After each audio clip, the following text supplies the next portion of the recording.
কুশলদুৱাৰী য'ত গুণ্ডাগিৰি ত'ত আৰু তাৰে উদাহৰণ কালি মন্দিৰত যিটো ঘটনা সংঘটিত হ'ল ৰাইজৰ দলৰ লগত একদম ঘৃণনীয় কিয় এটা মন্দিৰত তেনেকুৱা ব্যৱহাৰ তেনেকুৱা মাৰপিটৰ ঘটনা সংঘটিত হ'ব লাগিছিল নে নমস্কাৰ জনাইছো সকলোকে মোৰ ভিডিঅ'টোৰ মাজলে নাম শুনি আছিলো কুশলদুৱাৰী নাম শুনি আছিলো কিন্তু ইমান যে এটা জঘন্য হত্যাকাৰী বুলি মানে আগতে গম পাইছিলো কিন্তু সেই মুখাখন যে এই মুখাখন বৰ্তমান যে ভাইৰেল হৈ আছে যিখন মুখা সেইটো মানুহ বুলি গম পোৱা নাছিলো আৰু এতিয়াহে দেখিলো এইজনৰ মুখখন দেখিলে গম পাই যে এজন হত্যাকাৰী বয়স হ'ল ন এবাৰো নহয় দুই তিনিবাৰকে বিয়া পাতিছে তথাপিও মানুহজনৰ এতিয়াও মানে তেলটো দেখিছেনে বাৰু কব নাপায় যেজনী বিয়া পাতক যেটা হেৰি নকৰক সেইবিলাক প্ৰশ্ন নুঠে কিন্তু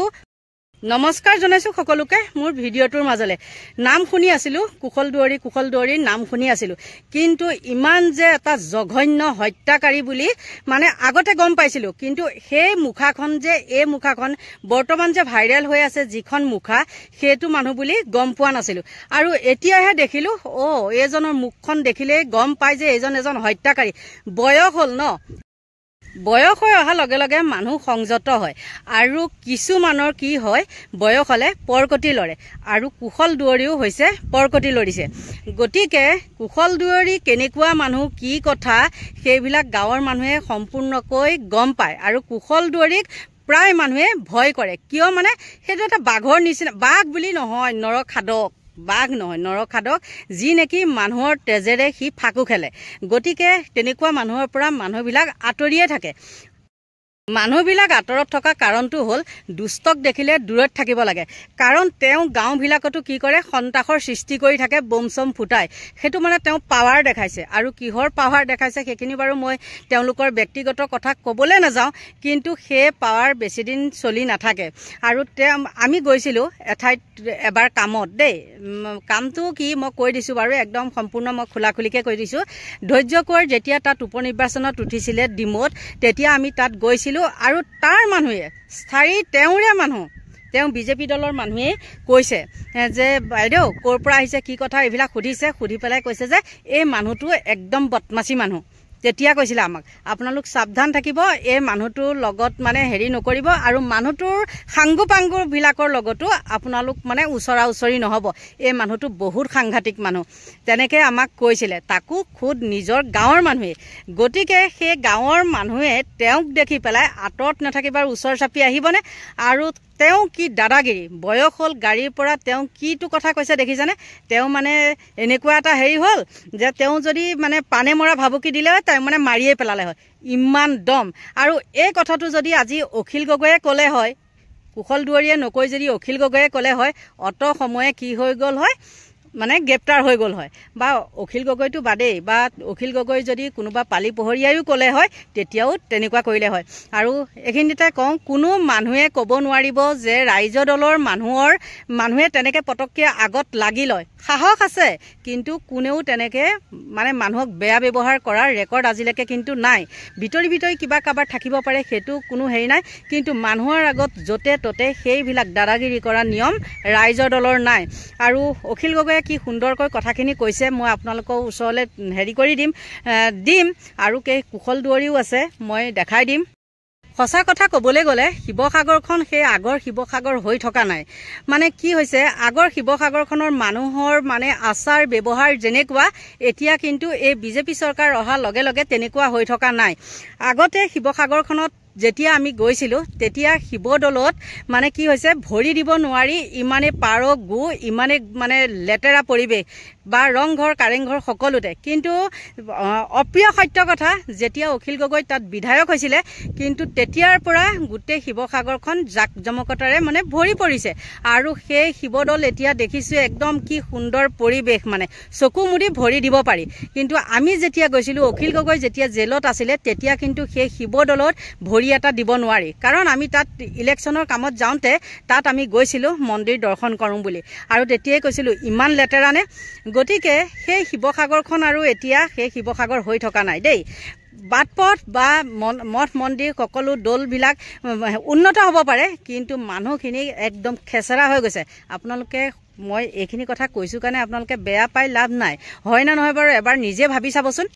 বহুত শিক্ষিত মানুহ আছে শিৱসাগৰত কিন্তু সেই শিক্ষিত মানুহখিনি এতিয়া কি হৈ গৈছে একদম দালালত পৰিণত হৈ গৈছে আৰু দালালবিলাকে তাতেই কি কৰে নোহোৱা নোপোজা মানে ঘটনাবিলাক সংঘটিত কৰি আছে গতিকে আপোনালোকৰ মাজলৈ মই কালি হৈ যোৱা সেই অকমান ভিডিঅ' আপোনালোকলৈ আগবঢ়াইছোঁ চাওক মই প্ৰাণে মৰাৰ চেষ্টা কৰাহেঁতেন সি মৰিয়েই থাকিলহেঁতেন মই প্ৰাণে মৰা চেষ্টা কৰিলে সি ইমান দেৰি জীয়াই নাথাকিলেহেঁতেন মৰিলেহেঁতেন বিজেপিৰ প্ৰাক্তন বিধায়ক কুশল দুৱৰীৰ অন কেমেৰা দাদাগিৰি এয়া হিমন্ত ৰাজত কিয় বৃদ্ধি পাইছে বিজেপি নেতা মন্ত্ৰী পালি নেতাৰ দাদাগিৰি চৰকাৰী আঁচনি কেৱল গেৰুৱা বাহিনীৰ সদস্যৰ বাবেহে নেকি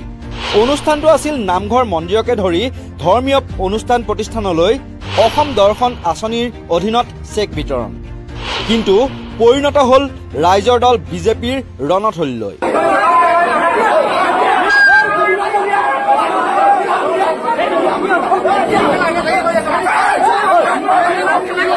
স্থান শিৱসাগৰৰ গৌৰীসাগৰ খণ্ড উন্নয়ন বিষয়াৰ কাৰ্যালয়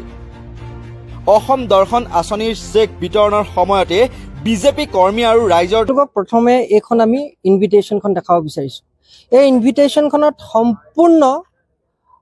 ক্লিয়াৰলি লিখা আছে যে 2টা বজাত গৌৰীসাগৰ ডেভেলপমেণ্ট ব্লকত অসম দৰ্শন আঁচনিৰ অধীনত যোনখিনি নামঘৰ ফাইনেন্সিয়েল চেংচন পাইছিলে সেই নামঘৰখিনিৰ চেক ডিষ্ট্ৰিবিউশ্যন কৰা হ'ব গৌৰীসাগৰ ডেভেলপমেণ্ট ব্লকত আমি যেতিয়া গৌৰীসাগৰ ডেভেলপমেণ্ট ব্লকত এটা 55ত পাইছোঁহি যেতিয়া আমি দেখিছোঁ ইয়াত ইতিমধ্যে চেক ডিষ্ট্ৰিবিউশ্যন কৰি থকা হৈছে আৰু এই চেক ডিষ্ট্ৰিবিউশ্যনত উপস্থিত আছিল আগৰ এক্স-MLA কুশল দুৱৰী ডাঙৰীয়া আমি যেতিয়া অপ'জ কৰিলোঁ যে আমাৰ শিৱসাগৰ সমষ্টিৰ বিধায়ক অখিল গগৈ ডাঙৰীয়াক যেতিয়া আপোনালোকে ইনভিটেশ্যন কৰিছে যেতিয়াহ'লৈকে তেওঁ নহালৈকে আপোনালোকে কিয় অপেক্ষা কৰা নাই এজন মাননীয় শিৱসাগৰ বিধায়ক আৰু এজন ইলেক্টেড ৰিপ্ৰেজেণ্টেটিভ তেওঁক মাতি পেলাই তেওঁক কেলে অপমান কৰিছে যেতিয়া প্ৰশাসনৰ কোনো এটা জবাব দিব নোৱাৰিলে যেতিয়া আমি ওপৰা-ওপৰিলে ফোন কৰিলোঁ যেতিয়া আমি অপ'জ কৰিলোঁ যেতিয়া আমি প্ৰতিবাদ কৰিলোঁ যেতিয়া এই প্ৰগ্ৰামটো অলপ সময়ৰ কাৰণে স্থগিত কৰা হ'ল যেতিয়া তেওঁলোকে ওপৰত যেতিয়া গম পালে বিজেপিৰ কৰ্মী আৰু বিজেপিৰ পাৰ্টি আৰু বিজেপিৰ লিডাৰ বিশেষকৈ বিজেপিৰ দুজন ইয়াত আছিলে সূৰ্য কাগুং আৰু এজনৰ নাম আছিলে বৈশ্য ভূঞা তেওঁলোকে তলত আহি মই ফোনত কথা পাতি আছিলোঁ যেতিয়া মোৰ ওচৰত আহি পেলাই আমাক কৈছে কি কৰিছ আমাৰ প্ৰগ্ৰাম ৰখাবলৈ আহিছ কেলে প্ৰগ্ৰাম ৰখাবি তহঁতি কোন হয় বুলি এনেকৈ কৈ পেলাই আমাক ঠেলা হেঁচা কৰিব ধৰিলে আমাৰ লগত আমাৰ সতীৰ্থসকল আছিল আমাৰ লগত গোটেই আমাৰ ৰাইজৰ দলৰ 5জন সতীৰ্থ আছিলে তেখেতসকলে আমাক যেতিয়া আমাক ঠেলা হেঁচা কৰিলে তেখেতসকলে আমাক আহি প্ৰটেকশ্যন দিলে আমাক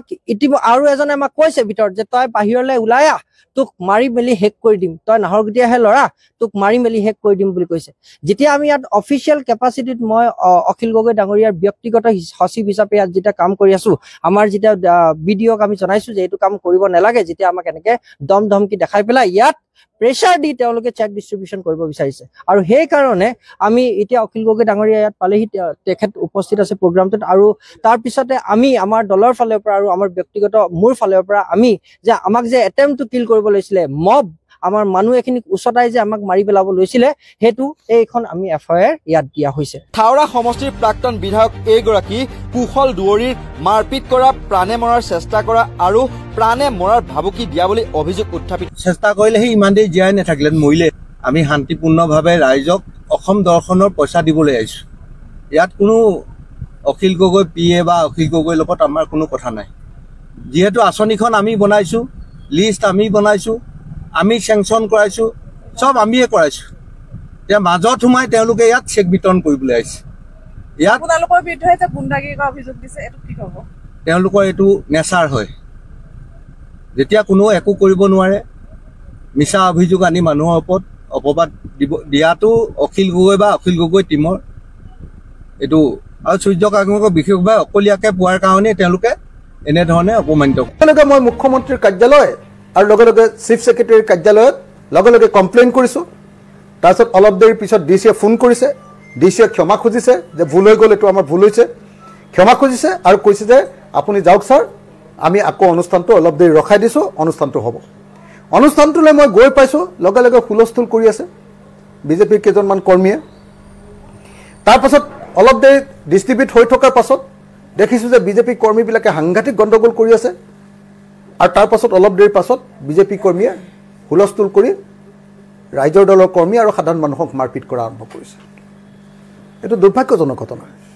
এই যিটো ট্ৰেণ্ড আৰম্ভ কৰিছে কুশল দুৱৰীয়ে হিমন্ত বিশ্ব শৰ্মাৰ ছত্ৰছায়াত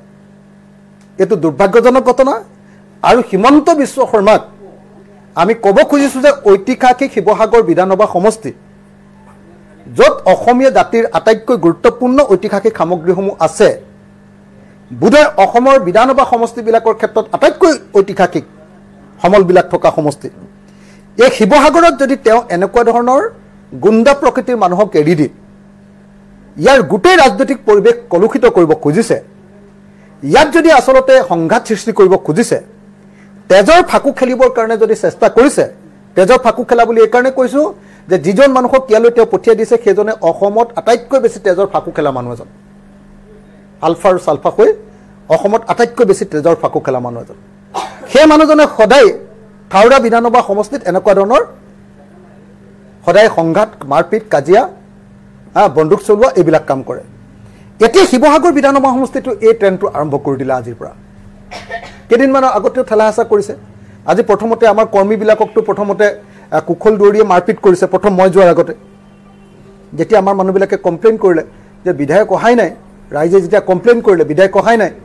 তেতিয়া আমাৰ ৰাইজৰ দলৰ কৰ্মীবিলাকক মাৰপিট কৰিছে কুশল দুৱৰীয়ে তাৰপাছত কুশল দুৱৰীৰ মানুহবিলাকে আকৌ মাৰপিট কৰা আৰম্ভ কৰিছে মই থকা অৱস্থাত তাৰ মই যেতিয়া ক'লোঁ যে পুলিচ আনিব লাগে তেতিয়াহে DDCয়ে পুলিচ পাতি আনিছে আৰু DDC উপস্থিত থকা DDC ব্লকৰ BDO আৰু আমগুৰিৰ SDC CO এই তিনিওজনে এই গোটেই ঘটনাৰ লগত জড়িত আৰু এই ঘটনাটোক পৃষ্ঠপোষকতা কৰিছে DC আয়ুষ গাৰ্গে আৰু সেইকাৰণে মই আয়ুষ গাৰ্গ DDC আমগুৰিৰ CO আৰু BDO গৌৰীসাগৰ এওঁলোকক অনতিবিলম্বে চাকৰিৰ পৰা নিলম্বিত কৰিবৰ কাৰণে আৰু শাস্তিমূলক ব্যৱস্থা গ্ৰহণ কৰিবৰ কাৰণে আৰু যি দুষ্কৃতিকাৰীয়ে আজি মানুহৰ ওপৰত আক্ৰমণ কৰিলে মিটিং চলি থাকোঁতে চৰকাৰী মিটিং চলি থাকোঁতে তেওঁলোকক এৰেষ্ট কৰিবলৈ আৰু লগতে মই আপোনাৰ আমাৰ কৰ্মীৰ ওপৰত হাত তোলাৰ কাৰণে প্ৰাক্তন বিধায়ক চালফা নেতা বহুত মানুহক হত্যা কৰিছে যিজনে আপোনাৰ কুশল দুৱৰীকো গ্ৰেপ্তাৰ কৰিবৰ কাৰণে অসমৰ মুখ্যমন্ত্ৰীৰ ওচৰত দাবী উত্থাপন কৰিলোঁ অৱশ্যে এই মাৰপিট হতাহতিৰ ঘটনাৰ পাছতো অনুষ্ঠিত হৈ যায় চেক বিতৰণৰ কাৰ্যসূচী মুঠৰ ওপৰত হিমন্ত ৰাজত এতিয়া প্ৰাক নিৰ্বাচনী হিংসাবোৰ সঘনাই ঘটিব লোৱা বুলি বিস্ফোৰক অভিযোগ উত্থাপিত হৈছে শিৱসাগৰৰ পৰা পাৰ্শ্বজ্যোতি গগৈ প্ৰতিবেদন নৰ্থ ইষ্ট নাও নিশ্চয় ভিডিঅ'টো দেখিলে নহয়নে ভিডিঅ'টো দেখাৰ পিছত আৰু মই ক'বলগীয়া একো নায়েই গতিকে সেই শিক্ষিত সমাজখন এতিয়া ধ্বংসৰ মুখলৈ গৈছে আৰু ধ্বংসৰ মুখলৈ কিয় গৈছে এই দালালবিলাকৰ কাৰণে ধ্বংসৰ মুখলৈ গৈছে গতিকে আৰু ভিডিঅ'টো বহলাই গৈ নাথাকোঁ বহুত দীঘলেই হৈ গৈছেগৈ গতিকে সকলোকে ভগৱানে ভালে কুশলে ৰাখক তাকেই কামনা কৰিছোঁ আৰু মোৰ ভিডিঅ'টো ইমানতে সামৰণি মাৰিছোঁ বাই বাই